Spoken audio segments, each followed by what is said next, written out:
드미트로, 코스탄틴, 켈레르 이 세 분은 서울 팝스 오케스트라의 연주자들입니다. 각자 콘트라베이스, 트럼펫, 그리고 비올렛을 연주하는데요. 이들은 지난 1월 서울을 떠났습니다. 얼마 전 드미트리 씨는 그들을 걱정하고 있던 서울의 동료들에게 사진 한 장을 보내왔는데요. 군복을 입고 총을 들고 있는 모습이었습니다. 그들의 고국은 우크라이나입니다. 국가와 가족, 친구들을 지키기 위해서 생업을 내려놓고 고국으로 돌아가 악기 대신에 총을 든 겁니다. 이틀 전이 3.1절이었죠. 주변 열강의 이해관계에 의해서 흥망이 결정되고 나라까지 빼앗겼던 우리에게 지금의 우크라이나는 흡사 가슴 위에 묵직한 돌처럼 묵고하거나 무관심하기 어려운 사건입니다. 멀리서나마 마음으로나마 혹여 내가 도울 수 있는 건 뭐가 있을지 많은 걸 떠올리게 만드는 요즘입니다. 3월 3일 목요일 허지웅쇼 출발합니다. 허지웅쇼 1부 첫 곡으로요. 스콜피언스의 윈드 오브 더 체인지 듣고 왔습니다. 아유 뭐 이게 처음부터 뭐가 잘 안 되네요. 방금 서둘러 뭘 먹고 들어와가지고 죄송합니다. 자, 김경애님, 웅디 오늘 하루 날씨가 참 좋았어요. 이젠 따뜻한 봄이 오겠죠. 우리 봄 맞이해요. 전쟁이 끝나길 기도해 봅니다. 해주셨어요. 오늘 밤인가요? 2차 협상한다고 하는 것 같은데 두고 봐야 될 것 같습니다. 8471님, 오늘은 삼겹살 데이. 저 오늘 생일이에요. 오늘 저녁은 가족들과 삼겹살 파티를 하면서 소주 한잔 마시려고 준비 중입니다. 기분 좋은 하루예요. 하셨습니다. 아, 오늘 삼겹살 데이구나. 아, 어쩐지 게시판에 삼겹살 데이라고 지금 써주시는 분들 굉장히 많네요. 오, 삼겹살 데이라. 저는 아직은 밖에서 먹기가 좀 그래가지고 시켜 먹든가 해야겠네요. 2인분 배달되는 대로 시켜야겠다. 자, 오늘 여러분들도 삼겹살 많이 드시고요. 자, 오늘 사연들 보내주시면은요, 4부에서 모아서 이야기해 볼 거고 엔딩송도 추천을 받고 있습니다. 정신이 하나도 없네. 짧은 건 50원, 긴 건 100원이 드는 문자 샵 1035나 무료인 고릴라 또는 허지웅씨 홈페이지 사연을 남겨주시면은요, 추첨 통해서 다양한 선물 보내드리겠습니다.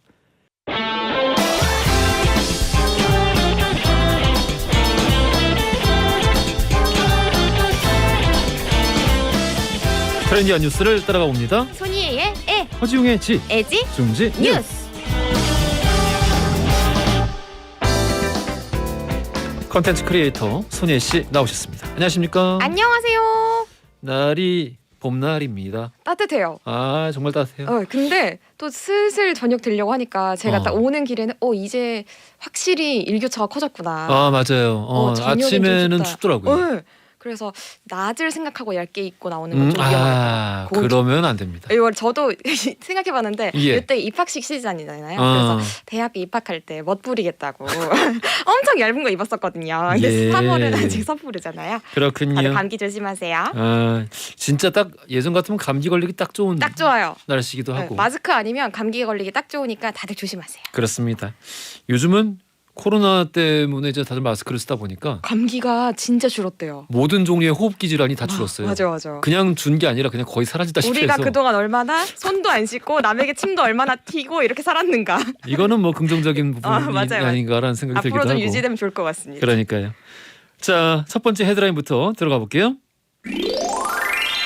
네, 오늘의 첫 번째 소식은 스카이라인 바뀌는 서울입니다. 네. 서울의 스카이라인이 쫙 바뀔 예정이고요. 규제도 상당수 바뀌게 될 예정입니다. 스카이라인이 바뀐다. 네, 그렇습니다. 나 서울 스카이라인에 별 불만이 없는데. 관심 없으신가요? 아니, 관심이 없다기보다는 불만이 없어요. 지금 이 상태도 괜찮다. 뭘 어떻게 바꾸려고 그러지? 그러니까 지금까지는 이 층고의 규제도 있었어요. 그러니까 예. 서울시가 최근에 주요 계획을 담은 2040 서울 도시 기본 계획을 발표를 했는데요. 네. 그러니까 여기에 일단은 서울시의 건축물의 층고 35층까지 지을 수 있었던 걸 이제는 풀어주겠다. 라고 이 규제도 포함이 됐고요. 그리고 그동안에는 이게 주거용 건축물에 대해서 이렇게 증거 규제가 있었어요. 네. 이 내용이고요. 그리고 드론 택시로 불리는 도심 항공교통의 시범 노선도 이제 본격 운영이 될 계획이고, 그리고 도시 공간을 지금까지 단절시켜 왔던 지상철도도 단계적으로 지하화가 된다고 합니다.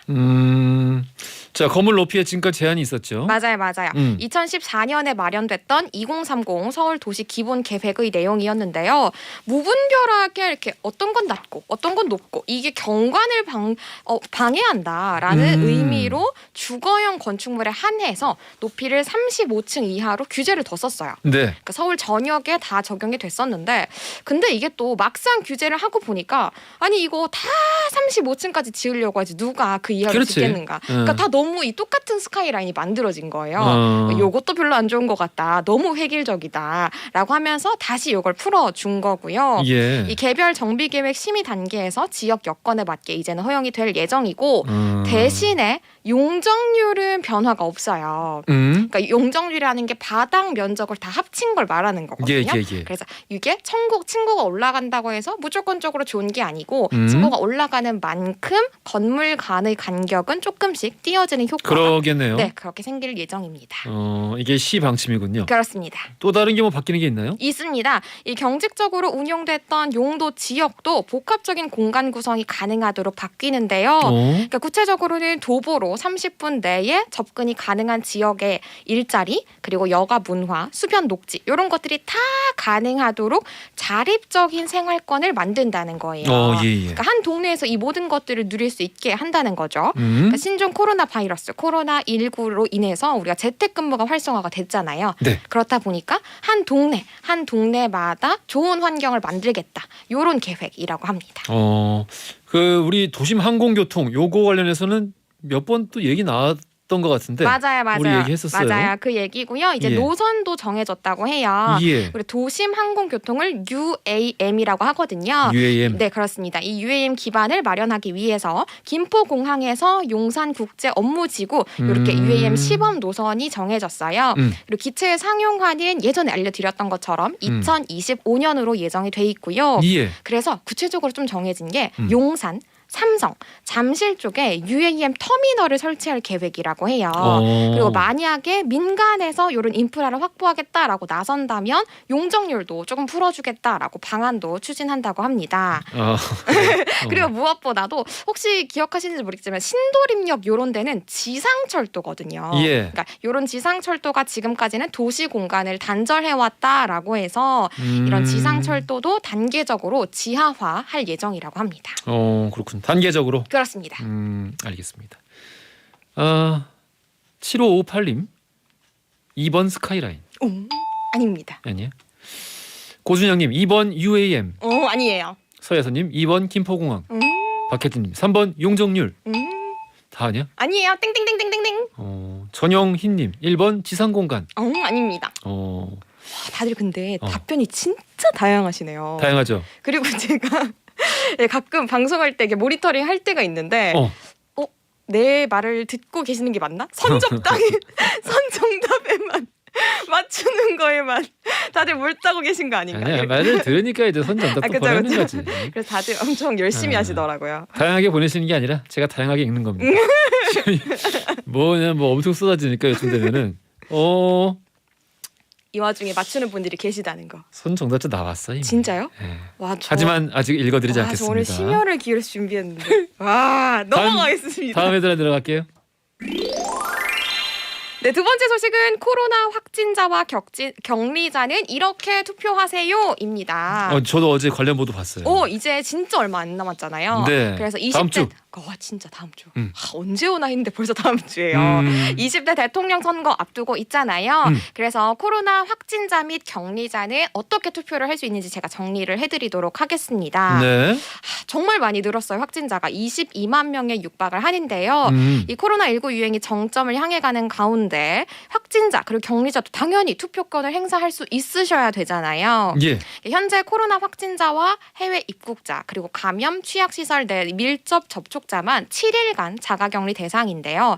이 코로나19 사태 이후에 치러진 2020년 4월 15일 21대 국회의원 선거 당시에 어떻게 했는가? 그때는 생활치료센터 내에 특별 사전 투표소에서만 투표를 하실 수 있었어요. 네. 근데 이번에는 사전 투표도 하실 수 있으시고 본 투표도 모두 참여가 가능하십니다. 그렇습니다. 네. 자, 그 구체적으로 말씀해 주시죠. 사전 투표에 참여하려는 확진자 그리고 격리자는 사전 투표 2일 차인 토요일 오후 5시부터 잠시 동안 집 밖에 나가실 수 있는데요. 이때는 한시적으로 외출이 허용이 되는 거고 일단 오후 6시까지 전국에 설치된 사전 투표소 가고 싶으신 곳으로 가셔서 신분증과 함께 외출 문자를 받으실 예정이시거든요. 이 문자를 함께 보여주시면서 투표에 참여하시면 되고요. 이때 마스크 잠시 내리셔서 본인 확인 받으셔야 되고요. 다음으로 별도로 마련된 임시 기표소로 가셔서 소중한 한 표 행사하시면 되겠습니다. 그래요. 따로 투표소를 마련하지는 않는다고 하는 거죠? 마련은 하지만 전국적으로 10곳밖에 되지 않아요. 그러면 사실상 뭐 유명무실한 네, 거예요. 그렇습니다. 그래서 예. 사전 투표소 전국적으로 있는 곳 가셔서 문자 보여주시는 게 가장 현실적인 방안입니다.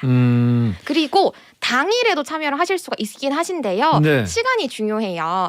당일 9일에는 오후 6시부터 7시 반까지 1시간 반 동안만 참여하실 수 있다는 게 사전 투표와의 차이점이거든요. 그러니까 다른 분들 투표한 이후에 하는 거죠. 맞습니다. 그러니까 그거랑 분리를 하려고 이렇게 시간을 만든 거고요. 네. 대신에 우려가 나오고 있는 거는 확진자가 너무 많이 나오고 있잖아요. 그러니까요. 아마 선거일까지 100만 명 이상으로 늘어날 거다 누적이.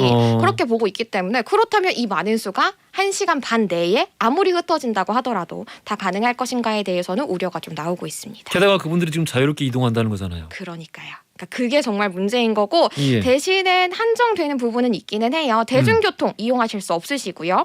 도보, 자차, 방역 택시를 이용해서 이동해 주셔야 되고 투표 마친 다음에는 당연히 바로 귀가를 해주셔야 됩니다. 그렇군요. 네. 알겠습니다. 진짜 이해가 안 되는데. 대신에 한 가지만 더 말씀을 드린다면 예. 확진자로 받지 않으셨다, 확진 판정 받지 않으셨더라도 당일에 열을 쟀는데 예. 37.5도 이상이다라고 하신다면 임시 기표소를 반드시 이용해 주셔야 된다는 거 잊지 말아주세요. 100만 명을 풀어놓겠다. 그렇습니다. 자유롭게. 그냥 포기한 거 아닌가? 그러면 안 되는데. 왜 사전 그 기존처럼 따로 투표소를 마련하면 되는 걸 텐데. 너무 많아서 그런 것이 아닐까. 그렇군요. 네, 시간을 일단 분리한다고 합니다. 하긴 뭐 정치하는 분들한테는 건강보다야 투표율이지. 당연한 얘기를 제가 괜한 의심을 했네요. 퀴즈 들어가겠습니다. 네, 오늘의 퀴즈 2040 도시기본계획에 따라서 서울시의 건축물 층수 제한이 사라집니다. 현재의 층수 제한은 몇 층일까요? 그렇습니다. 1번 10층, 2번 20층, 3번 35층. 아까 오늘 선 정답자분들 꽤 많은 것 같은데. 야, 말도 안 돼 정말. 바로 그냥 캐치해서. 다들 정말 대단하시네요. 내가 보니까 그 숫자 나오면 바로 집중하시는 것 같아요. 다음에 숫자 하지 마세요. 피해야지. 정답 아시는 분들 짧은 건 50원, 긴 건 100원이 드는 문자 샵 1035나 무료인 골라 보내주시면 2부 시작하자마자 선물 받을 선 정답자 2분 그리고 커피 쿠폰 받을 당첨자 5분 발표해드리겠습니다. 오늘도 변함없이 고생 많으셨어요. 내일 뵐게요. 료꼬 유주의 우연히 봄 들으면서 2부로 갈게요. 허지용 쇼. 지금 너무 막히시나요? 지금 너무 뚫리시나요? 여러분의 퇴근길과 함께합니다. 매일 저녁 6시 허지용 쇼. 퇴근길은 허지용 쇼와 함께. 퇴근길은 허지용 쇼와 함께. 매일 저녁 6시. 매일 저녁 6시 당신의 퇴근길과 함께합니다. 허지용 쇼. 자, 출발합니다. 허지용 씨 2부로 돌아왔습니다. 퀴즈 정답 3번 35층이었고요. 자, 선 정답자 4711님, 이효숙님 축하드리고요. 선물 보내드릴게요. 자, 그리고 일반 당첨자 3489님, 임동수님, 윤태상님, 5730님, 그리고 황경환님 5분 커피 쿠폰 보내드릴 테니까 맛있게 드십시오. 자, 오늘 역사 이야기 나누는 히스토리 월드 시간입니다. 역사 속의 독립운동 이야기 살펴볼 거예요. 광고 듣고 썬킹 교수 박광일 작가 바로 만나보겠습니다.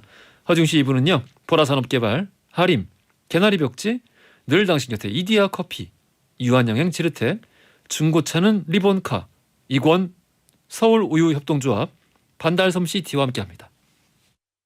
기다리던 전국의 변화 제일풍경채와 함께 시작됩니다. 1호선 연장 예정인 전곡역과 3번 국도 우회도로 개통으로 서울을 더 가까이. 한탄강 조망을 누리는 845세대 대단지 프리미엄까지 제일풍경채 전곡. 4월 오픈 1533-1414 제일건설.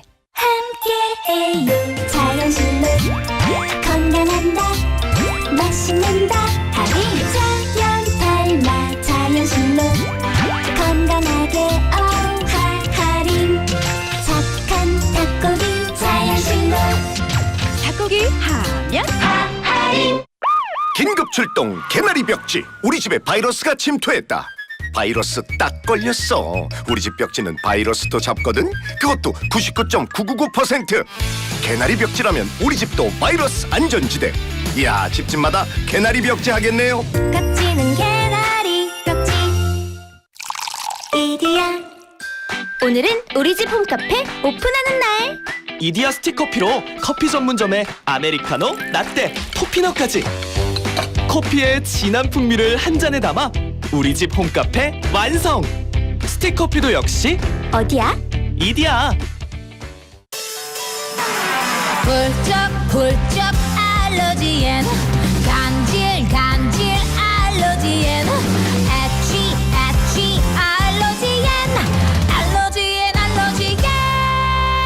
알러지엔 지르텍 약국에서 찾으세요. 유한양행 수입 한국 UCB 제약. 중고차 살 때 리본 카 중고차 팔 때 리본 카 중고차 살 때 중고차는 리본 카 중고차 살 때 팔 때 리본 카 검색하세요. 현대 프리미어 캠퍼스 경기가 시작되었습니다. 세교 신도시 중심. 센터플레이 좋고요. 세마역 약 120m 시간차 공격 제조업 특화 설계 드라이브인 시스템으로 강 스파이크 2022년 첫 성공을 안겨줄 지식산업센터 현대 프리미어 캠퍼스 새마역 1533-7771 시공예정사 현대건설.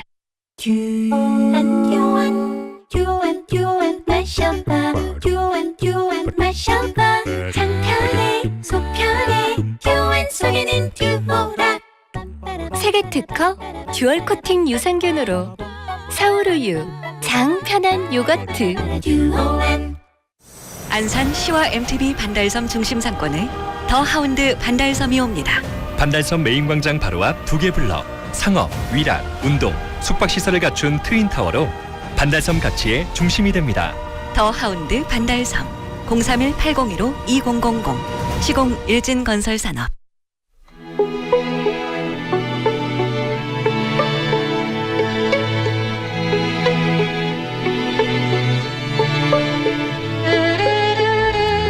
과거 속 역사를 통해 현재를 들여다봅니다. 히스토리월드 역사 여행 전문가 역사 귀요미 박광일 작가님 나오셨고요. 안녕하십니까? 안녕하세요. 박광일입니다. 여사의 달인 역사 개그맨 썬신 교수님 나오셨습니다. 안녕하십니까? 첫 번째 소원은 독립.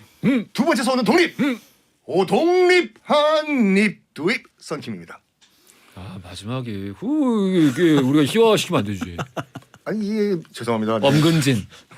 제가 이 게시판 쭉 보면서 보니까 썬킴 교수님 지금 라디오 그만 정리하고 계시는 거 몇 개 있는 모양이에요. 이제 몸이 안 따라주더라고요. 너무 많이 했지. 지지난주 같은 경우는 쌍코피가 터져가지고 아이고 좀 줄이고 있습니다. 그래서 저한테 제가- 한 얘기랑 좀 다른 것 같아요. 아 그래요? 네, 저한테는 허지웅 쇼에 집중하기 위해서 다른 데 에너지를 좀 줄이겠다. 그렇게 제 속마음을 읽어주시면 어떻게 감사합니다. 아니에요. 진짜. 제가 오늘 중대 발표를 하나 하겠습니다. 썬킴 교수님 오늘부로 허지웅 쇼 이제 오늘 막방이신 걸로. 그렇게 자꾸 그러면 유언비어 그 유포죄를 고소해 버릴까 진짜요? 아유 변호사 어디 있어? 근데 다음 주부터 영원히 오시는 해. 분이 김선영 씨라고. 그래요? 네. 그 똑똑하고 잘나신 분. 예명을 썬킴으로 갖고 계시는. 나 잠깐 헷갈렸어. 난 여자분인 줄 알았잖아. 저예요. 김선영이에요. 네. 그러니까 이름이 너무 여성스럽습니다. 선영아 사랑해 때 참 여러 에피소드가 있었죠. 그렇군요. 자, 지난주 이 시간에 저희가 러시아 우크라이나 침공했다라는 이야기 드렸었고 오늘 제가 오프닝에서 우리 그 서울 팝스 오케스트라 연주자들이 그 콘트라베이스 연주자. 콘트라베이스랑 트럼펫이랑 비올렛 이 세 분이 지난 1월에 고향으로 돌아가셨는데 얼마 전에 이제 걱정하니까 이쪽에서 서울 사람들한테 그 사진을 하나 보내왔는데 이 총을 들고 군복을 입고 있는 모습으로 악기를 버리고 이제 총을 들고 나라를 위해서 싸우고 있다. 사진 보면서 되게 뭉클하더라고요. 우리 독립운동 하셨던 우리 조상님들 막 나서기 전에 사진 많이 찍으셨잖아요. 그렇습니다. 차례 입으시고. 나 그 사진들 자꾸 떠올려서 막 울컥하는 거야. 그러니까 콘트라베이스를 쳤던 그 손에 지금 소총이 쥐어져 있는 거죠. 예, 그렇습니다. 그러니까 안창호 선생이 항상 그러니까 평소에 되게 그러니까 뭔가 옷을 헐하게 입을 수밖에 없어요. 왜냐하면 이제 여행도 다녀야 되고 또 노동을 굉장히 많이 하셨거든요. 그런데 사진을 찍을 때만은 맞습니다. 굉장히 차려입고 그다음에 머리도 단정하게 하고 그래서 절대로 독립운동하는 사람이 남들이 보기에 조금 뭔가 그 차려입지 않아서 약간 후줄근해 보인다 그러면 그 민족에 대한 예의가 아니다. 그래서 이 사진이 결국은 나의 마지막 사진 그리고 나의 활동 사진이 될 텐데 그런 것들이 제대로 전달될 수 있도록 노력해야 된다라는 생각을 하셨었거든요. 그렇죠. 그 역사의 남을 어떻게 보면 마지막 영정 사진이 될 수가 있기 때문에 그렇죠. 최대한 갖추어 차려입어야죠. 맞습니다. 맞는 말씀이세요. 그 얼마 전에 어젠가요? 어디에 그 외국에 위치한 그 왜 그런 거 있잖아요. 유명인들 밀랍 인형 이렇게 왁스 뮤지엄 해가지고 거기서 푸틴 빼버렸죠. 푸틴 빼버렸더라고. 푸틴 빼버리죠. 지난날 아침에 그 관광객이 뭘 집어 던져가지고 망가졌대요. 근데 그거를 매번 고치기 싫다고 박물관 측에서 푸틴을 창고에 넣어버리고. 근데 주변에서 이거 간언을 할 수 있는 그런 사람이 없는 것 같아요. 여러분 너튜브에 예. 푸틴 대통령과 러시아 정보국장이라고 치면 어떤 동영상이 뜨는데 그 우리의 국정원이죠. 국정원 원장이 서가지고 보고를 해요. 이렇게 서방과 약간 협상을 해야 되겠습니다 했더니 푸틴 대통령이 격노하면서 그 말 다시 해보라고. 지금 협상을 해야 되냐 말아야 되냐. yes, no로만 대답하라고. 러시아 국정원장이 정보수장이 말을 못해 덜덜덜 떨리는 게 나와. 제가 똑바로 얘기해. 예스야 노냐. 그 동영상이 있어요. 그리고 우리가 계속 전쟁을 수행해야 된다고 봅니다. 그 말 하니까 앉아. 그걸 봤을 때는 아무도 그 직언할 사람이 없는 것 같아요. 원래 이제 독재자가 그렇죠. 주변에 직언할 수 있는 사람이 없고 그리고 본인이 뭐 뭐든지 다 잘할 수 있다고 생각을 하고 또 본인이 예전에 정보 수장이기도 했었고요. 그렇죠. 네. 그러니까 또 그 지금 우크라 침공 사태를 보면서 굉장히 속상한 것 중에 하나가 그 러시아 군인들이에요. 자기는 훈련하는 줄 알았고 심지어는 그 공격의 대상이 우크라이나는 줄을 전혀 몰랐던 거죠. 왜냐하면 친척들이 우크라이나 사람들이에요. 그러니까 보통 그 당시 그 우크라이나 사람들이 보면은 뭐 엄마는 우크라이나면 아빠는 러시아 이런 게 굉장히 많거든요. 지금 그러니까 그게 제일 인구 비율이 제일 많지 않나요? 그렇습니다. 그러니까 남자 쪽은 러시아 쪽, 엄마 네. 쪽은 우크라이나 쪽. 그러니까 이제 그런 어떤 상황들에 이렇고 실제로 우크라이나인 상당수가 러시아에서 일을 하고 맞습니다. 러시아 사람 상당수가 우크라이나에서 일을 하고 있기 예. 때문에 이게 어떻게 가를 수가 없는 그런 상황인데 어쩌다 보니까 이쪽에 군대를 갔는데 사실은 자기 연고는 우크라이나 쪽에 군인들이 많거든요. 그러니까 와서 그 제가 동영상을 보니까 울고 있는 거예요. 그러니까 투항을 하고 나서 어머니랑 그 영상 통화를 시켜주니까 이제 울죠. 그리고 정말 안타까운 게 뭐냐면은. 그러니까 이제 키예프라고는 하면 안 되고 이제 키이우라고 우크라이나어로 해야 되는데 맞아요. 러시아 발음이죠 키예프가. 그렇죠. 그 키이우 수도에 있는 그 지하철역이 지금 그 대피 방공호로 쓰고 있잖아요. 네. 그 사진을 보니까 뭐가 있냐면 그 폭격에 덜덜덜 떨고 있는 그 우크라이나 시민들 뒤에 광고가 뭐가 있냐면 BTS 광고가 있는 거예요. 그러니까 얼마 전까지만 해도 BTS 다이너마이트에 같이 열광했던 그 사람들이 지금 전쟁 한가운데 있는 거잖아요 지금요. 그러니까 이 동시대성을 말씀드리고 싶은 건데 네. 이게 지금 우리랑 같은 시간대를 살고 있는 살아있는 사람들이란 말이에요. 이게 옛날 기록 필름이 아니라 지금 이 시간대를 같이 살아가고 있는 이 같은 행성에 살고 있는 같은 사람들인데 그리고 거기에 뭐 BTS 뭐 이런 것도 붙어 있고 그런데 이 사람들이 지금 실시간으로 폭격을 당해가지고 건물이 날아가는 이거를 지금 우리가 영상으로 보고 있는 거야. 그러니까요. 그래서 지금 코로나 때문에 잠시 주춤했지만 사실은 3년 전 4년 전만 하더라도 예. 여행 일정 잡으면 예. 이제 그 상트페테르부르크 갔다가 그다음에 키우 갔다가 벨라루스 갔다가 그다음에 이제 서유럽으로 중유럽 지나서 빠지는 그런 일정들을 잡았었거든요. 근데 지금 비행기 멈추고 그 자리에 전차가 들어오고 맞아요. 포탄이 떨어진다고 생각을 하면은 사실은 우리의 일상 속에서 그 여행에 우리가 기념으로 남겼던 그 공간들이 지금 폐허가 되고 있는 장면들을 보면은 사실은 납득하기 어렵고 그다음에 그 전쟁을 일으켰던 푸틴을 중심으로 했던 러시아 군부를 보면은 도대체 이 사람들은 어떤 시대에 살고 있는 사람들인지 하는 그런 아니 어떤 정말 분별을 하게 안타까운 게 됩니다. 뭐냐면은 예. 물론 러시아 당국이 공식적으로 인정은 안 했는데 예. 그 나비지르라고 있어요. 나비지레. 나비지르가 뭐냐면 나비처럼 생긴 이런 조그만 지르인데 이걸 뿌려요. 그러니까 일단 발견이 됐어 우크라이나에서. 그게 뭐냐면 땅바닥에 있으면 장난감처럼 보이잖아요. 예. 이걸 이제 어린아이가 이제 장난감인 줄 알고 들는 순간 터지는 거예요. 이거 전에도 몇 번 저기 다른 전장에서 쓰였다가 체첸 전쟁 때 쓰였고 예, 난리 났던 건데. 그러니까 심리적 충격을 주기 위해서 쓴다고 하는데 아니 다른 사람도 아니고 애들을 상대로 이런 이건 뭐 아직은 썰입니다만은 충분히 뭐 개연성은 있지 않나라는 생각이 들기도 하고 뭐 진공폭탄 얘기도 나오고 있어가지고요. 절대 이건 있을 수가 없는 일이에요. 그렇습니다. 자, 빠른 정상화가 필요할 것 같고 오늘 뭐 2차 회의 한다고 하는데 좋은 결과 있기를 바라고요. 네. 관심 있게 지켜볼 거고 우리가 우크라이나 얘기를 한 게 사실 뭐 영 생뚱맞은 건 아니에요. 같은 맥락입니다. 내 나라를 외세의 침략으로부터 지키고자 했던 그런 사람들의 이야기를 오늘 할 건데요. 자, 오늘 주제 역사 속의 독립운동입니다. 자, 어디부터 가볼까요? 오늘은 좀 특별하게 그러면 세계부터 가볼까요? 그럽시다. 그러면 일단은 그 독립운동 제가 일단은 베트남 독립운동 호지민 선생 호 아저씨 호치민 호치민으로 할까 하다가 예. 그건 뭐 한 시간에 좀 끝나긴 좀 그렇고 해가지고 그렇지. 그 시몬 볼리바르라는 인물이 있어요. 시몬 볼리바르. 시몬 볼리바르라고 남미 독립의 아버지인데 그 많은 분들이 이제 그 북미 미국의 독립 아버지는 그 조지 워싱턴이라고 다 알고 있잖아요. 국부라고. 예. 그런데 남미에는 30몇 개 국가들이 있는데 이 남미를 독립시킨 독립의 아버지 시몬 볼리바르에 대해서는 잘 모르시는 분들이 많으시더라고요. 그렇습니다. 그러니까 이 타임지가 선정한 지난 1000년간의 인류에 가장 영향을 미쳤던 그 인물 20명이 있는데 네. 나폴레옹과 동급이에요. 시몬 볼리바르가. 그럼 몇 위야? 그렇죠. 몇 위야 그러면? 7인가 8인가 그래요. 오. 왜냐면 남미를 독립시켰기 때문에. 한두 나라가 아니죠. 그렇죠. 지금 제국으로부터 남쪽이 스페인 우리 유럽 제국으로부터 네, 네. 미국 같은 경우에는 1607년에 그 제임스타운이 버지니아에 처음 만들어진 이후에 그 1783년에 독립한 때까지 한 170년 정도 이제 영국 식민지를 지냈어요. 미국은. 그렇지만 남미 같은 경우에는 이제 스페인과 포르투갈 300년 넘게 식민지 노릇을 했지 않습니까? 이거를 독립시켜준 인물이에요. 시몬 볼리바르가. 한 나라가 아니라 거의 대륙의 반 정도를 독립을 시켜줬죠.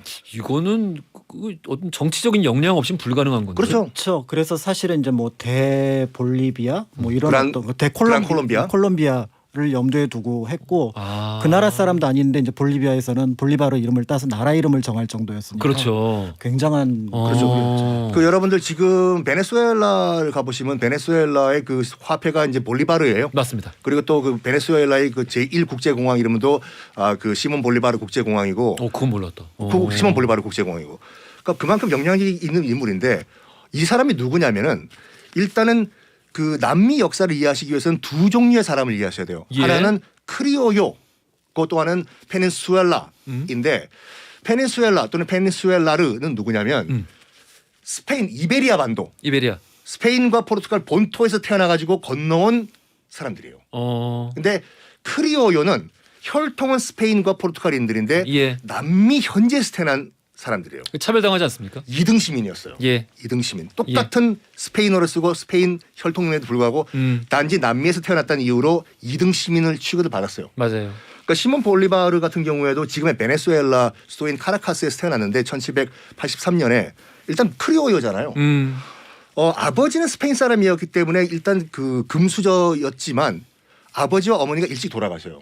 그래가지고 그 굉장히 어려운 어린 시절을 보내요. 뭐 누나네 집에서도 얹혀 살았다가 뭐 외삼촌 집에서도 얹혀 살았다가 이런 식으로. 그래가지고 뭘 하냐면 내가 왜 이렇게 살아야 되는 것인가. 크레오요 똑같은 스페인인데 단지 본국에서 태어났다는 이유로 너희들은 이렇게 1등 시민 대우를 받고 나는 이렇게 2등 시민 대우를 받냐.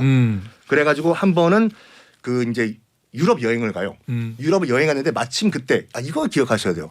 결정적 계기가 뭐냐면은 그 1808년에 이제 그 시몬 볼리바르가 딱 10대에 넘어갔을 때 그 나폴레옹이 스페인을 박살내버려요.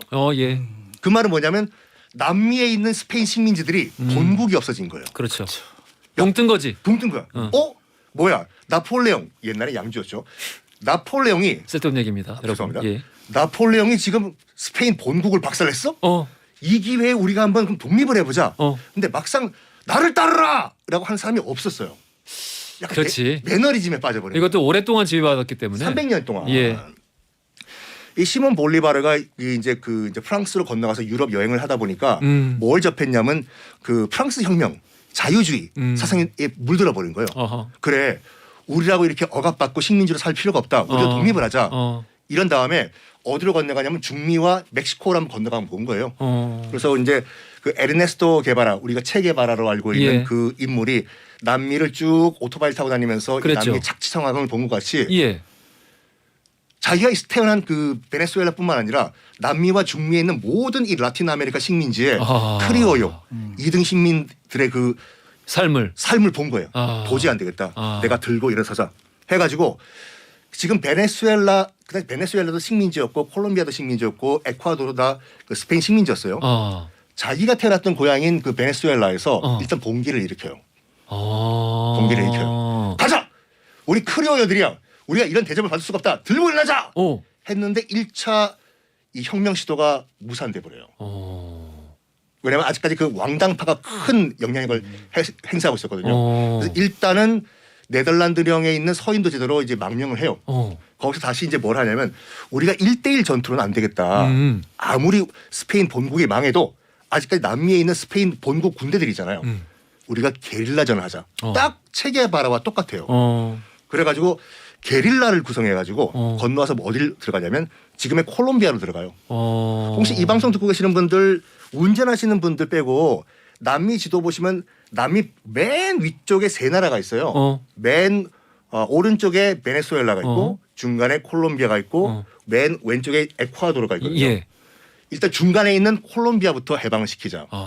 왜냐면 콜롬비아가 의미가 있는 게 뭐냐면 당시 유럽인들이 북미 남미를 다 통틀어서 뭐라 그랬냐면 콜럼버스가 발견한 땅이라고 해서 애칭으로 콜롬비아라고 불렀어요. 그러니까 콜롬비아가 어떻게 보면 자기 입장에서는 중심 국가가 되는 거예요. 남미의 중심. 남미 중심. 여기를 먼저 해방시키자. 해서 게릴라전을 펼쳐가지고 해방시켜요. 해방시킨 다음에 게릴라전은 이제 뭘 하냐면 1차 시도 때 우리가 실패했던 내 본 고향 베네수엘라를 우리 해방시키자. 해서 해방을 시켜요. 야, 뭐 그냥 한 문장 만에 확 그냥 되네? 응? 한 문장 만에? 여러 과정이 있지만 지금 저한테 허락된 시간이 5분밖에 안 되기 때문에. 그렇군요. 그랬어. 그런 다음에 이제 맨 왼쪽에는 에콰도르까지 이제 그 해방을 시키는데 자기가 꿈꿨던 남미는 이거였어요. 그 마침 그때는 북미에 미국이라는 미 합중국이 지금 건국이 돼 있던 상황이거든요. 남미도 하나의 거대한 남미 연합국을 만들자. 네. 그래야지 유럽인들이 우리를 무시 못할 것이다. 그렇지. 라고 남미 연합국을 추진을 해요. 그래서 아까 말씀드렸던 베네수엘라, 그다음에 콜롬비아, 에콰도르를 합쳐가지고 대콜롬비아 연방이라는 그란 콜롬비아라는 나라를 만들어요. 그리고 자기가 초대 대통령으로 취임을 하는데 문제가 뭐냐면 아까 말씀드린 것처럼 지금 매너리즘 때문에 너무 오랫동안 지배를 받았다. 네. 우리가 굳이 왜 이렇게 독립을 해야 되냐? 우리가 왜 굳이 연방 국가를 만들어야 되냐? 반발이 엄청 심했어요. 그리고 일단 그게 좀 자리를 어렵사리 잡긴 잡았더라도 미국이 가만 안 뒀을 거예요. 빙고. 절대 같은 대륙 안에 가만두지 않았을 겁니다. 정확하게. 미국이 지금 신생국 연방국이 생겼잖아요. 아메리카들에게 또 다른 거대한 합중국이 생기는 걸 보지는 못해요. 절대 안 돼요. 절대 안 돼요. 조직적으로 방해해요. 그 각 지역마다 오래된 군벌들이 있을 거 아니에요. 군벌들한테 돈을 줘요 미국이. 그렇죠. 어이, 괜히 그 합중국 만들지 말고 우리가 돈 줄 테니까 원래 있는 대로 잘 살아. 그래가지고 뭐라고 할까? 시몬 볼리바르가 어떻게 생각하냐면 너희들은 그렇게 생각하라. 나는 이상이 있기 때문에 끝까지 남미 통일을 이루겠다. 해서 페루도 독립시키고 그 와중에 그리고 저 밑에 어떤 그 안데스 산맥 끝에 있는 한 그 지역에서 시몬 볼리바르 우리도 좀 독립시켜 주세요. 우리도 독립하고 싶어요. 잠깐만 기다리세요. 우리가 가겠습니다. 말을 타고 혼자서 아니 이제 입이 하나밖에 없기 때문에 여러 개는 효과를 못 내고 뭐야 이건? 빨리 지나가는 거. 아 와서 그 지역을 독립을 시켜줘요. 너무 고마워서 그 지역에서 우리 새롭게 태어난 이 국가 이름을 뭐라고 지을까 하다가 볼리바르의 이름을 따가지고 진짜 해서 볼리비아로 지어버려. 그렇지. 아이스크림 주세요. 임병수 씨가 볼리비아 출신이잖아요. 아 그래요? 그쵸? 네. 네. 노무네스토티노제네꺼 디요. 복잡한 얘기를. 자, 그래가지고 밑에 내려가가지고 페루와 볼리비아를 볼리비아를 2부는 우리 광고 듣고 와서 나머지를 듣도록 하고 아니야 이따 해 아니야 그만해. 그러니까 다음 얘기가 진짜 중요해. 광고 들어요. 뭔 소리야 이게? 아 근데 얘기 듣다 보니까 되게 전형적인 그 나폴레옹주의자인데? 그러니까 맞아요. 그러니까 당대의 가장 대표적인 보나파르티스트인가 그러면은 짧게 마무리만 저 드릴게요. 예. 결국은 실패예요. 그러니까 시몬 볼리바르가.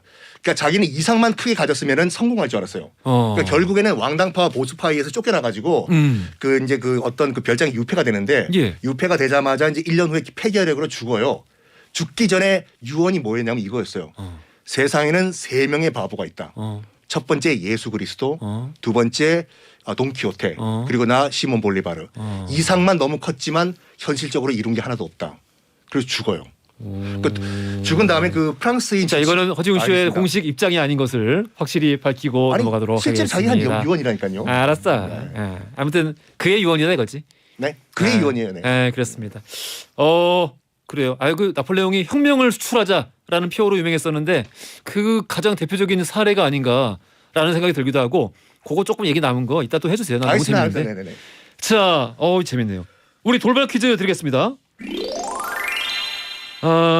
우리 1920년 만주 봉오동 전투에서요.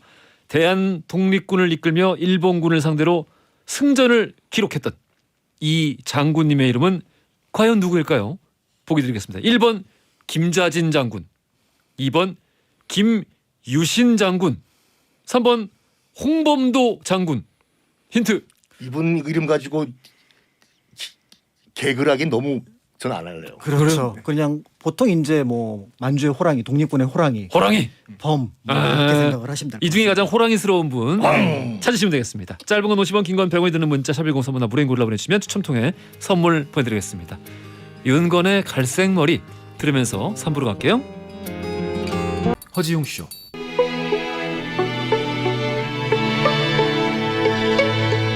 허지용 쇼 3부로 돌아왔습니다. 히스토리 월드 박강일 작가, 선신 교수 모시고 오늘 역사 속의 독립운동 살펴보고 있는데요. 이지성님, 우리 동생 이름이 범도예요. 근데 겁이 되게 많아요. 오늘도 재밌는 역사 이야기에 빠져서 시간 가는 줄 모르겠어요 해주셨고, 이승현님, 선신 교수님 앞으로 역사 왕자님으로 부르겠어요. 그리고 허지웅 쇼에는 계속 계셔주세요. 역사 황제님으로 하는 건 어떨까요? 그냥 오늘이 막방인 게 좋지 않을까? 그럴 것 같아요. 나는 진짜 하나도 아쉽지 않은데. 다음 주부터는 김선영 씨가 나오겠어요. 8846님. 그런데 선킹 교수님 왜 개그맨이 안 되셨어요? 떨어졌기 때문에 뭐.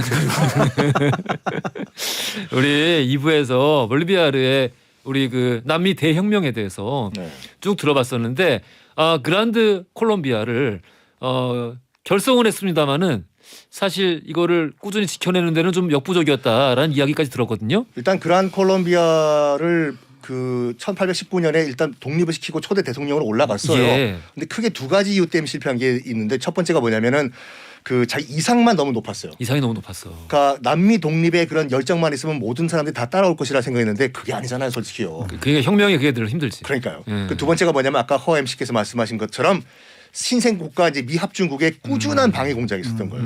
그래서 결국에는 실패라고 약간 친위 구테타 같이 그 대통령직에서 이제 쫓겨나거든요. 쫓겨나고 1년 후에 바로 사망을 하는데, 아이고, 그 47세에 사망을 해요. 그래 아까 저런. 죽기 전에 아까 그 유언을 하고 죽었는데, 내가 너무 바보 같았다. 내가 너무 바보 같았다. 너무 이상만 쫓았다. 높았다. 하고 이제 죽은 다음에 이제 프랑스인 주치의가 이제 시신을 처리해야 될 거 아니에요. 예. 펑펑 울었다고 해요. 왜냐하면 네. 남겨진 것이 한때 남미 전체 통일을 이끌었던 그 시몬 볼리바르가 남긴 게 낡은 와이셔츠 3벌밖에 없었대요. 평생은 혁명만 하고 다녔구나. 평생을 혁명, 길거리에서, 들판에서, 산에서. 그래가지고 프랑스 주치의가 너무 슬퍼가지고 엉엉 울면서 자기의 그 새 드레스 셔츠를 시신에게 입혀가지고 매장을 해줬다고 하죠. 프랑스 혁명을 이어서 그 뜻을 통합을 하면서 물론 이제 프랑스에서는 욕을 먹고 있지만 이 혁명을 수출하자. 우리는 혁명을 수출한다라는 나폴레옹주의의 가장 어떤 그 산 증인인 동시에 사실 나폴레옹 그 본인보다도 훨씬 그 정신에 충실했던 사람이 아닌가. 그렇죠. 그리고 이 시몬 볼리바르가 죽고 난 다음에 바로 그란 콜롬비아는 또 쪼개져요. 그래가지고 지금의 베네수엘라, 콜롬비아, 에콰도르 세 나라로 나눠지게 됩니다. 미국의 뜻대로 됐네요. 미국 뜻대로 된 거예요. 그럼에도 어쨌든 5나라 정도가 독립을 했다는 점에서 그럼요. 남미 그럼요. 독립의 아버지로 꼭 기억을 해야 될 인물인 거죠. 너무 멋진 인물이네요. 멋진 남미에는 인물이에요. 참 대단한 걸출한 인물들 많은 것 같아요. 되게 많은데 우리가 이제 상대적으로 이 이제 미국이란 별로 안 친한 동네다 보니까 그쪽이 전반적으로 그러다 보니까 우리가 잘 모르게 되는 것 같아요. 저는 개인적으로 조지 워싱턴보다는 예. 시몬 볼리바르는 조지 워싱턴은 명함도 못 내밀어요. 그러니까. 그리고 또 개인적으로 그 요즘에 이제 어떤 정치적인 내용들을 얘기를 하면서 예. 우리나라가 힘들어질 거다를 꼭 남미에다 비유를 해요. 왜 그럴까? 그러니까 이제 예를 들어서 뭐 그 썬킴 선생님이 조금 공부를 안 하면 누구처럼 될 거다 이런 거랑 비슷한 거거든요. 호흡처럼 된다? 네. 이렇게 잘생겨진다고? 공부하지 마. 감사합니다. 네. 그러니까 이런 표현 자체가 사실은 그 나라를 잘 모르면서 그 나라 역사에 대한 것들을 무시하는 그런 경향들이 있다는 점. 남미를 무슨 뭐 제3세계 국가로 지구 네. 최악의 어떤 그렇죠. 동네처럼 네, 그러니까 묘사를 한다. 우리가 정치가 완전히 무너지면 남미의 어느 나라가 될 거다. 너 공부 안 하면 남미처럼 된다. 뭐 그런 거죠. 아니 우리도 정말 그 브라질이라든지 베네수엘라를 무시하면 안 되는 것이 뭐냐면 시몬 볼리바르가 살아있을 때 정말 그 자기 나라를 베네수엘라를 사랑했던 게 뭐예요? 베네수엘라라는 이름 자체가 뭐냐면 아메리고 베스푸치가 처음에 남미를 왔을 때 자기 고향 이탈리아니까 예. 너무 이 동네가 이쁜 거예요. 자기 동네 그 고향이 이제 베네치아였거든요. 그래서 작은 베니스라는 뜻에서 작다가 이탈리아로 엘라거든요. 베네스엘라. 그래서 베네수엘라로 만든 그렇게 아름다운 동네였다. 그래요. 그러니까요. 그래서 그런 얘기들을 볼 때마다 사실은 우리 역사를 너무 공부를 많이 그렇지. 하시는 건 좋은데 어. 너무 우리 역사 중심으로 다른 나라도 평가를 하려고 하는 경향들이 있어서 조금은 아쉽다라는 생각이 듭니다. 근데 왜 이렇게 못된 말을 할까? 만약에 우리나라가 미국이랑 국경을 맞대고 있는 나라였다고 생각을 해보세요. 그런 것도 있고요. 예를 들어서 예전에 이제 그 영국의 뭐 타임즈가 그런 얘기를 했다는데 뭐 저기서 민주주의가 하는 것은 뭐 쓰레기통에서 장미가 피는 것과 똑같다. 그 얘기를 우리가 들었을 때 그 모멸감이라는 게 설사 그게 사실이라도 네. 그렇게 써서는 안 되잖아요. 그럼요. 그런데 그걸 언론인이 그렇게 썼고 그거를 널리 퍼뜨렸다면은 우리는 그런 어떤 아픔을 갖고 있어야 되는데 다른 나라에 대해서 그런 것들을 쉽게 그렇게 평가를 하려고 하는 것들 자체는 사실은 우리가 그 시대의 역사를 어느 순간에 한 40년 50년 만에 잊어버린 거예요. 그러니까 막 그런 것 같아요. 그래서 저는 독립운동이 안타깝게도. 우리나라 역사의 독립운동을 바라보는 시선도 굉장히 조심스럽다고 보여지는 게 보통 독립운동 하면은 이제 뭐 영화든 드라마든 투쟁을 얘기를 해요. 투쟁을 얘기합니다. 그래서 가장 많은 사람들이 인용을 하는 게 신채호 선생님의 아와 비아의 투쟁입니다. 그래서 항상 우리 상대 누구 그러니까 이제 일본 제국주의를 무너뜨리겠다. 그러니까 일본 제국주의를 넘어야 된다. 싸워야 된다. 이 얘기에 대해서는 그 시대에 충분히 공감할 수 있는 부분이었어요. 그럼요. 시대적 맥락이 있으니까. 그렇습니다. 예. 그런데도 불구하고 1919년 3월 1일 네. 독립선언서를 보면은 싸우자는 얘기가 없어요. 음. 왜냐하면 우리가 독립을 하려는 이유가 뭐냐라고 물어볼 거예요. 그러면은 거기 그 시위하러 온 사람들한테 당신은 왜 조선이 독립이 된다고 생각을 합니까? 라고 하면은 처음에 열의 9 정도는 그 얘기를 했을 겁니다. 저들이 거짓말을 했습니다. 일제가. 어떤 거짓말했냐면 한국하고 일본하고 똑같이 살게 해줄 거라고 얘기를 했습니다. 그렇죠. 그런데 돌아왔던 건 차별과 혐오. 그래서 조센징, 빠가야로 이런 어떤 표현들만 우리에게 쓸 뿐 그들이 누리는 권리는 우리에게 하나도 주지 않았습니다. 정치에 대한, 그렇지. 경제에 대한, 산업에 대한, 교육에 대한. 그러니까 우리가 만세운동을 펼치는 겁니다. 그러니까 독립운동의 핵심은 사실은 일제와 싸우는 건 맞는데 그 네. 싸우는 이유는 차별과 혐오를 벗어나기 위해서예요. 그런데 그 방법을 제일 좋은 게 뭐냐면 내 나라를 세우는 겁니다.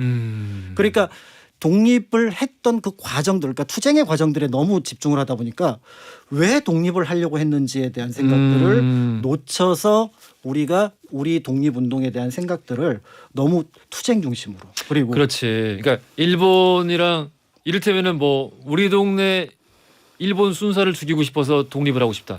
이런 목적이 아니었잖아요. 그렇습니다. 그게 아니라 어떤 항구적인 평화를 가지고 우리가 더 이상 혐오와 어떤 그 차별 없이도 네. 우리 자손을 번성시키면서 살아갈 수 있는 공간을 만들어야겠다. 그런 공동체를 결성해야겠다라는 그렇죠. 목적을 가지고 만든 나라인데. 그렇죠. 그래서 네. 그거를 실제로 계속해서 얘기를 했던 분이 바로 누구냐면 안중근 의사예요. 음. 동양평화론이 어디에서 나온 거예요? 한중일이 그래서 리순에다가 공동은행 만들고 그걸 바탕으로 해서 세 나라가 같이 한번 움직여 보자. 거기 어차피 중립지대니까 이런 얘기를 했던 부분들이었는데 우리가 안중근 의사의 이토 처단만 관심을 갖지만 딱 그 장면만 이제 예. 그렇죠. 그래서 독립운동의 역사를 바라본 공부했던 분들이 적어도 다른 나라에 대해서 혐오나 차별, 심지어 우리 사회 안에서 지금 혐오나 차별이 만약에 있다면 그래서 만약에 안중근 의사가 왔다면 그다음에 민족 대표들이 타임머신을 타고 110년 전 105년 전 뒤로 왔다고 하면은 그분들이 우리 사회에서 혹시 조금 덜 발달된 나라에서 온 사람을 차별하는 걸 보면 김구 선생님 마음이 어땠을까? 그렇지. 김구 선생님이 중국에서 그 풍찬 노숙을 하면서 제일 속상했던 게 뭐냐면 우리나라 사람들이 너무 불쌍한 거예요. 왜 불쌍하냐면 중국 사람들이 무시하는 거예요. 무시하는 이유가 한국 사람들이 꾀죄죄하고 왜 꾀죄죄하냐면은 이 사람들은 국적도 없고요. 그다음에 경성제국대학을 나와도 중국에 가서는 할 게 막노동밖에 없어요. 중국어 할 줄 알면은 그나마 조금 월급이 조금 올라갈 낫고. 뿐인데 그러니까 월급을 제대로 받지 못하니까 꾀죄죄인데 중국 사람들은 아이고 저기 한국 사람들은 꾀죄죄.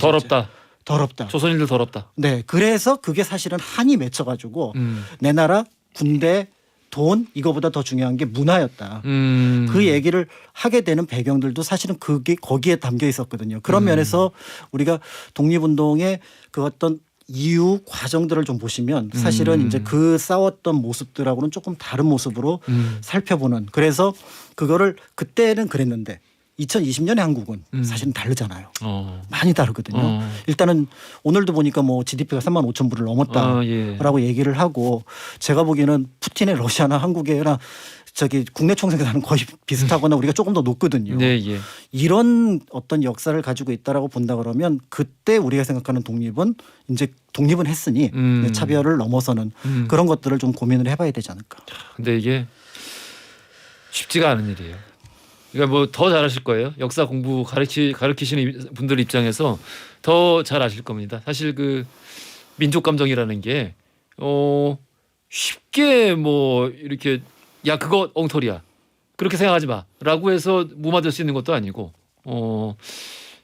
이게 좀 저는 아직까지는 이런 종류의 어떤 우리가 이제 피해자 정서를 가지고 있는 역사 속의 피해자 정서를 가지고 있는 이게 완벽하게 치유되려면 아직은 좀 멀지 않았나라는 생각이 들긴 해요. 그런데도 이제 계속해서 사실을 파악할 필요가 있는 게 그렇지 계속해서 자극을 해야 한다. 네, 예를 들어서 이제 독립운동이 벌어진 장소가 어딘가를 보면 만주, 중국, 미국에서 독립운동 기지가 만들어지거든요.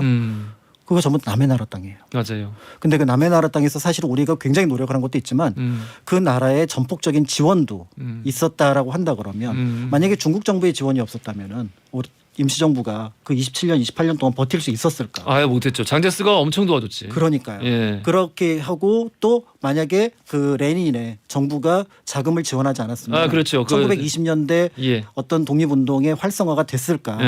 이런 것들을 생각해 보면서 사실은 독립운동은 또 하나의 관점을 넘어주는데 국경을 넘어가요. 그렇죠. 그러니까 이제 연대라는 개념 속에서 우리 독립운동가들은 그들을 동지 내지는 지원자로 생각을 했었거든요.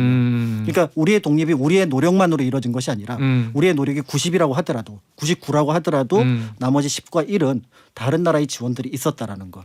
그렇죠. 그러니까 러시아 같은 경우에 본인들 나라 그 사정 나빠지기 전까지는 그 세계주의 꼬뮌 그 추구하면서 충분히 지원해줬거든요. 그럼요. 남미 나라도 마찬가지고 우리나라 조선도 조선을 당시에 누가 알겠어요. 그러니까요. 근데 아무도 모르는데 우리 독립할 거다. 제국주의 일본으로부터 독립할 거다라고 여기 찾아온 사람들한테 그 격려도 해주고 그렇습니다. 돈도 지원해주고. 네, 자금 루브라 크게 그렇습니다. 쏘기도 하고요. 장제스는 또 어떻습니까? 사실 주변에서 다 만류하고 그리고 정말 밑 빠진 독에 물 붓는 것처럼 돈이 들어가는데도 불구하고 계속 도와줬습니다 우리. 그러니까요. 장제스를 예. 굉장히 좋아하시네요.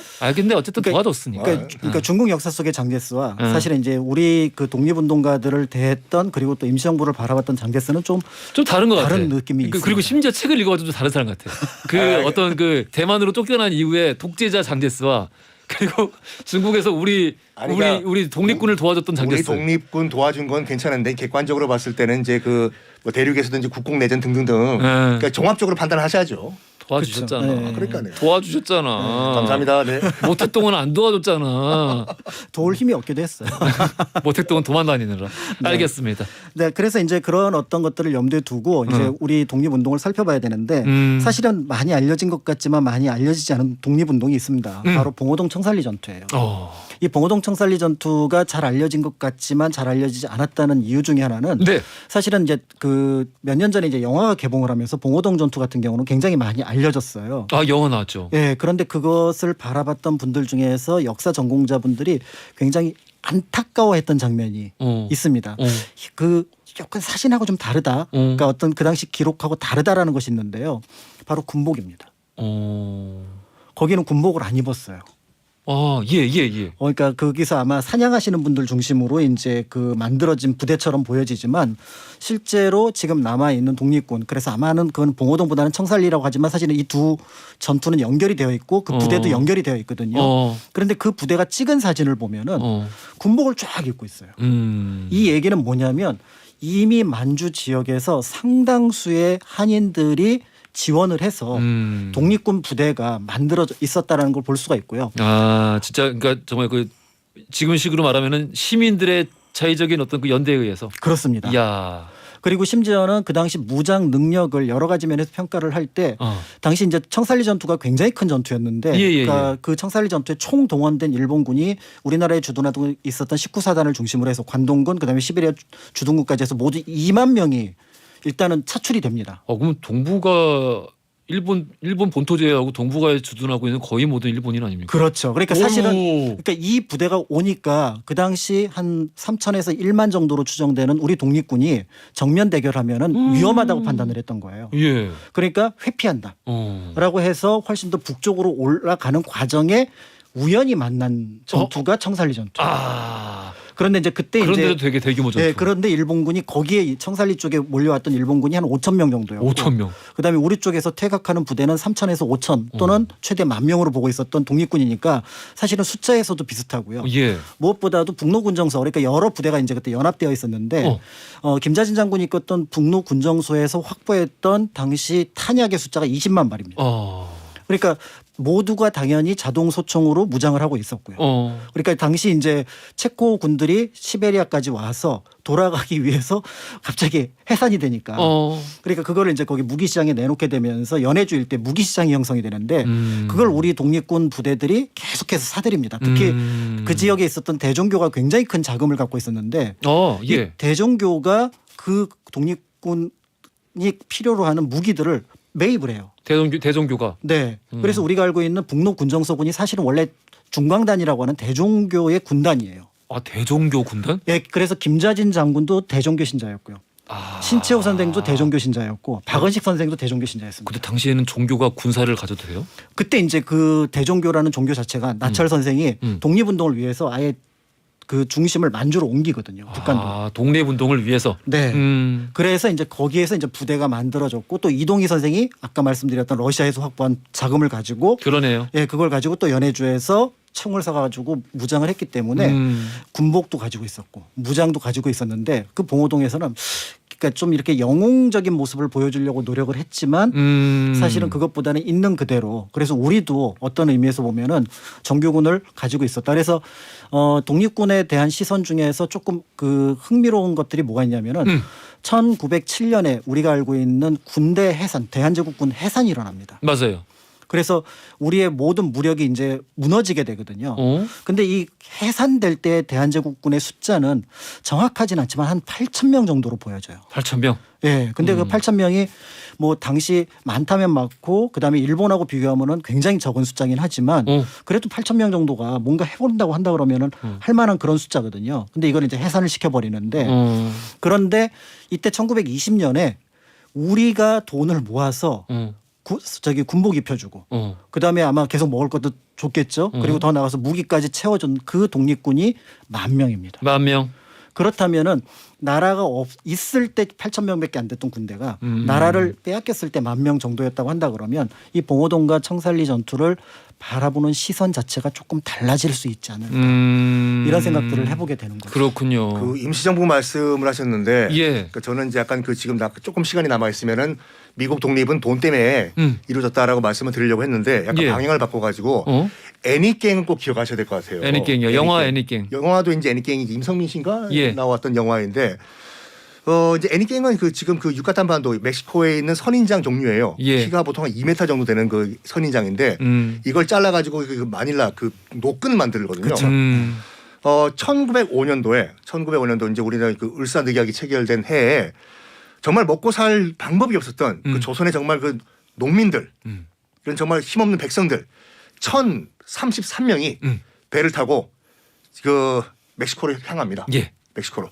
그러니까 거의 첫 집단 이민이죠. 그렇죠. 그러니까 이제 그 속인 거예요. 그러니까 그 이제 그 이민업자들이 그래서 미국 그게- 바로 밑에 있는 그러니까 멕시코라는 나라가 있는데 예. 정말 잘 산다. 예. 거기 가서 일을 하면 정말 돈을 많이 벌 수가 있다. 대박이 날 수 있다. 대박이 날 수 있다. 그래서 1,033명이 이제 배를 타고 멕시코로 떠나요. 그래가지고 유카탄 반도로 들어가거든요. 유카탄 반도는 뭐 가신 분은 아시겠지만 섭씨 50도까지 올라가요. 섭씨 50도까지 올라가는 유카탄 반도에 들어가서 이 1,000명이 넘는 조선인들이 전화도 없고 그 당시 뭐 그냥 거기 노예 생활이에요. 그러니까. 고개를 들면 바로 채찍 날라오고. 이거 뭐라 그래야지? 이민 사기? 이민 사기였고요. 그래서 그게 사실은 고종에게까지 올라갑니다. 아. 그래서 고종에서 현지에 사람을 파견했어요. 근데 뭐 힘이 없으니 우리가. 네, 그래서 현지에서 파견했는데 현지의 그 브로커가 무마해버리는 바람에 야 왕의 전가를 무마해버려. 브로커가. 1905년이잖아요. 야. 그러니까 그 정말 그 1905년이니까. 예. 근데 그때 이제 LA에 있던 도산 안창호 선생님이 내려와가지고 얘기를 해. 조선 상황이 이렇게 됐다. 나라가 정말 망했다. 그러니까 지금 하루에 애니깽을 200개를 묶어야 돼. 할당량이요. 그 띵백 50도가 넘는 그 사막에서 우리 그 1,000명 넘는 조선인들이. 조선인들이 뭘 하냐면 하루에 먹는 밥 한 숟갈씩 모으자. 한 숟갈씩 모아가지고 우리 독립자금을 내자. 돈이 없으니까 일단 그 와중에. 밥이라도 쌀이라도 모으자. 그 와중에.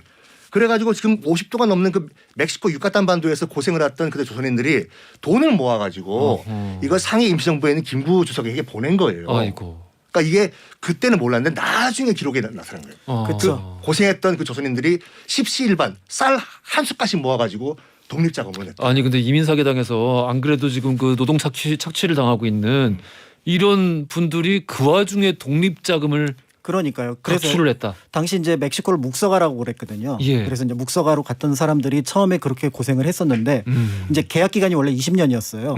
그래서 20년이 끝났을 때 이제 그 멕시코에 남을 건가 아니면 다른 곳으로 이주를 할까를 했는데 그 중에 일부가 또 이주를 해서 쿠바로 넘어가죠. 그래서 쿠바 혁명의 또 주축이 되죠. 예. 그래서 체게바라와 함께 쿠바 혁명에 한인들이 이제 참여를 하기도 했는데요. 페로니모라고 하는 인물이 예. 그렇기도 한데 중요했던 부분들은 이제 그분들의 생각은 아마 그럴 것 같아요. 그러니까 영화 암살에 나왔던 것처럼 지금 고요해 보이지만 사실 고요해 여기는 보이지만. 굉장히 모순의 덩어리였고요. 일제 강점기는 그 모순의 덩어리를 깨기 위해서 누군가가 지금 싸우고 있다. 모순을 깨기 위해 싸우고 있다. 네, 그것이 그리고 이제 독립운동의 우리의 어떤 모습이었다라고 보면은 사실 이제 다시 처음에 우크라이나로 다시 돌아갔을 때. 그 몇몇 그러니까 현장에 있는 모든 전쟁터니까 그 장면을 보낼 수는 없지만 몇몇 장면들이 사람들을 울컥하게 하는 뭔가가 있는 것 같아요. 맞아요. 그래서 그들이 왜 싸우는가, 왜 죽어야 되는가라는 것들을 생각해 보게 된다 그러면 적어도 문명사회에 그런 전쟁은 없어야 된다라고 할 때 독립운동을 배운 우리는 그럼 뭘 해야 될까? 그러니까 독립운동이라는 것의 가치와 그 내용에 대해서 다른 민족에 비해서 우리 민족 정말 많이 배우지 않았습니까? 그렇죠. 그러니까. 네, 그래서 그런 역사적 자산을 갖고 있다면 그때 우리를 도와줬던 연대 의식과 그렇지. 평화에 대한 어떤 신념 이런 것들을 그들과 공유하는 작업들이 필요하지 않을까. 그래서 한때 우리나라에 똘레랑스라는 것이 유행한 적이 있었어요. 관용이라고. 2000년대에 아주 그냥 휩쓸었죠. 그런데 그것조차도 사실은 높은 사람이 낮은 사람한테 풀어주는 거거든요. 맞아요. 관용 말 그대로. 그렇죠. 내가 관대하게. 그래서 그것보다는 이제 연대라는 표현이 훨씬 더 좋을 것 같은데요. 그렇지. 그들과 함께 자유 평화의 자리에 서겠다라는 것이 우리가 독립운동의 역사를 배우는 이유 가운데 하나가 아닐까. 알겠습니다. 네. 아유 오늘 그냥 너무 좋네요. 감동 아니에요? 감동적이네요. 네. 예, 앞에 내용으로 다시 싹 돌아가면서 너무 감동적인 마무리였습니다. 돌아키즈 정답 3번 홍범도 장군이었고요. 당첨자 명단은 선거표 안에 올려놓겠습니다. 히스토리 월드 오늘은 역사 속 독립운동에 관련된 이야기였고요. 좋았어요. 예. 지금까지 박광일 작가, 썬킴 교수였습니다. 감사합니다. 감사합니다. 허지용 쇼.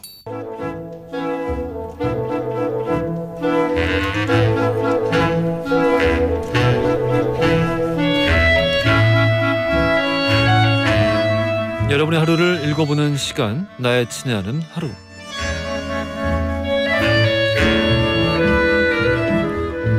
자, 오늘은 또 여러분들 어떤 하루 보내셨을지 문자들 보겠습니다. 임승효님, 오늘이 삼겹살 데이죠. 그렇긴 한데요. 3월 3일 오늘은 세계 야생 동식물의 날이자 한국 국립공원의 날입니다. 국립공원 공단에 근무하고 있는 야생동물 수의사 올림 이렇게 보내주셨어요. 국립공원 공단에서 야생동물 수의사로 일을 하고 계시는군요. 이야, 멋집니다. 오늘이 저는 삼겹살 데이인 것도 몰랐고 세계 야생동물 식물 야생동식물의 날인지도 몰랐어요. 왜 이러지 내가? 보통 이런 거 잘 챙기는데. 우리 임승희 덕분에 새로운 거 하나 또 알게 되네요. 야생 동식물의 날이라. 요런 날에 내가 야생 동식물을 위해서 뭘 할 수 있을까? 뭔가 한번 마음 깊숙이 야생에 살고 있는 동식물에 대해서 인간이라 미안해 뭐 이런 거 생각해야 되는 여러 가지 한번 생각해 보겠습니다. 검색이라도 한번 해봐야겠다. 어떤 취지로 설립이 된 날인지. 우리 임수현님 선물 보내드릴게요. 4794님, 웅디, 저는 올해 휴학을 하고요. 다시 미대 입시를 준비를 하고 있는 입시생이에요. 마지막으로 한 번 더 도전을 안 해보면 후회할 것 같아서 고민 많이 하고 결정했는데 엄마가 언제나 응원을 하고 지지한다고 해주셔서 울컥했습니다. 제가 할 수 있는 최선을 다해서 준비를 하고 좋은 결과로 엄마에게 보답을 하고 싶네요. 내년 봄에는 정말 제가 너무너무 가고 싶어하는 그 학교의 캠퍼스에서 옹디에게 문자를 보내고 싶어요. 응원해 주실 거죠? 그럼요. 꿈을 찾게 했다는데 그 응원을 안 해줄 수가 있나. 당연히 응원해 드려야죠. 우리 4794님이 정말 근데 이게 우리 4794님 입장에서야 지금 도전 안 해보면은 이게 뭐 지금까지 좀 다닌 거 좀 아깝긴 한데 열심히 한번 해봐야지라는 이렇게 생각을 해보실 수 있겠지만 사실 지금이 진짜 그게 지금이 딱 정확한 타이밍인 거예요. 나중에 시간 지나서 다시 돌이키려고 하면은 그때는 진짜 좀 만만치 않거든요. 지금 너무 좋은 타이밍이고 또 이런 타이밍이 가능했던 게 어머니의 응원 덕분인 거잖아요. 참, 이 선견지명이십니다. 부모님들이 이럴 때 만약에 반대하면은 이거 나중에 가서 터진다고, 나중에. 그럼 그때까지 일하고 커리어 쌓은 거 다 도루묵돼요. 우리 부모님이 4794님 부모님이 참 현명한 선택하셨다. 그런 생각 드네요. 꼭 본인이 원하는 그 학교 캠퍼스에 가셔서 문자 보내시길 바라겠습니다. 선물 보내드릴게요. 2837님이 청해주신 이소라의 청혼 듣고 올게요. 자, 1940님이 청해주신 이승철의 발레리나 걸까지 듣고 왔습니다. 지금 노래를 들으면서 굉장히 당황했는데요. 제가 이 노래를 잘 못 들어봤거든요. 기존에. 왠지 꼭꼭 숨겨놨던 곡이 아닐까. 이 방송국의 라디오 PD님들에게 이 노래 틀지 말라고 전화라도 돌린 게 아닐까. 약간 당황했습니다. 하지만 그래도 역시 가창력은 어디 안 가네요. 처음에 그 영어 대화가 충격적인데요. 여러분들 같은 충격 같이 공유하고 계시면서 사연으로 자연스럽게 넘어가 보죠. 4828님, 오늘이 직장 생활한 지 10년째 되는 날인데요. 회사에서 꽃다발을 주네요. 처음 시작은 1, 2년만 다녀야지 했는데 벌써 이렇게 세월이 흘렀어요. 라고. 이야, 그렇군요. 이 직장 생활 하다 보면은 그런 것 같아요. 정말 딱 1, 2년? 아니야. 한 3년? 3, 4년 차 정도 됐을 때 회사 옮길까? 이런 생각 잠깐 들고 그 이후에는 뭐 10년 차 넘을 때까지 별 생각 안 드는 것 같아요. 그러면서 그냥 쭉 다니게 되는. 그러다가 이제 10년 지나고 나서 또 한번 돌아보게 되고 그런 것 같습니다. 신기하죠? 고생하셨고요. 선물 보내드릴게요. 이기수님, 하루에 담배 한 갑을 피우던 제가 오늘로 금연을 한 지 딱 7년이 됐습니다. 2시간도 참지 못하던 골초가 무려 7년 동안 담배를 안 피우다니 이건 기적이에요. 어머니도 너무 좋아하시고요. 폐 CT를 찍었는데 아무 이상이 없다고 해서 정말 기쁩니다. 전국에 담배를 피우고 있는 흡연자분들 담배 끊으세요. 진짜로 몸이 좋아져요. 뭐 이거는 이게 진리죠. 당연히 담배 끊으면은 정말 몸이 좋아집니다. 아침이 다르죠. 아침이 확실히 달라집니다. 우리 이기수님 지금까지 이제 7년 끊으셨는데 꼭 이제 다음 17년까지 또 무사하게 쭉 유지하시기를 제 고대할게요. 선물로도 보내드리겠습니다. 0530님이 청해 주신 태양의 나만 바라봐, 그리고 8876님이 청해 주신 에픽하이의 그래서 그래 듣고 올게요. 내일은 선곡 배틀쇼 난세의 가능이는 금요일이죠. 기대 많이 해주시고요. 자, 엔딩송 이점래님, 이젠 진짜 완연한 봄이 오려나 봐요. 오늘 아침 창문을 여니까 햇볕이 봄 햇살이네요. 정은지의 너란 봄 신청합니다 해주셨거든요. 자, 선물 보내드릴 거고요. 이 노래 들으면서 저는 내일 저녁 6시 5분에 다시 찾아뵙겠습니다. 지금까지 허지웅이었습니다. 저 꽃이 너무 예뻐 외롭게 저 커플은 또 마냥